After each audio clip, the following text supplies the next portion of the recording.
ఇది చిన్నడిపల్లి గ్రామం, పీకే పాలెస్ మండలం, చీరూరు మండలం, విజయనగరం డిస్ట్రిక్ట్, ఆంధ్రప్రదేశ్లో ఉన్నటువంటి 10 సెంట్లో ఉన్నటువంటి విశ్వబ్రహ్మ శ్మశాన వాటికం. ఇది ఇంతకుముందు ఎకరా ప్లేస్లో ఉండేది. మేము TV5లో అండ్ స్పందనలో కంప్లైంట్ చేయడం వల్ల ఈ ఎకరా కూడా పక్కన డంపింగ్ యార్డ్సి మాకు 10 సెంట్లు ప్లేస్ ఇచ్చారండి. ఈ 10 సెంట్ ప్లేస్లో డంపింగ్ యార్డ్లో చెత్త వేయకుండా పక్కన శ్మశానం వాళ్ళు వేసేస్తున్నారు. అంటే ఇక్కడ ఎవరు పట్టించుకుంటారని. ఇంత కిందట వైసీపీ ప్రభుత్వంలో మేము కంప్లైంట్ చేసాం. ఇప్పుడు టీడీపీ ప్రభుత్వం వచ్చింది.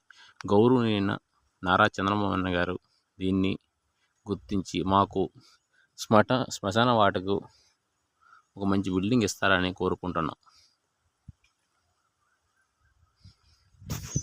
చూడండి, పక్కన పొలాలు మొత్తం ఆక్యుపై చేశారు, చెత్త వేసారు. డంపింగ్ యార్డ్లో చేయవలసిన చెత్త ఇక్కడ పడేశారు.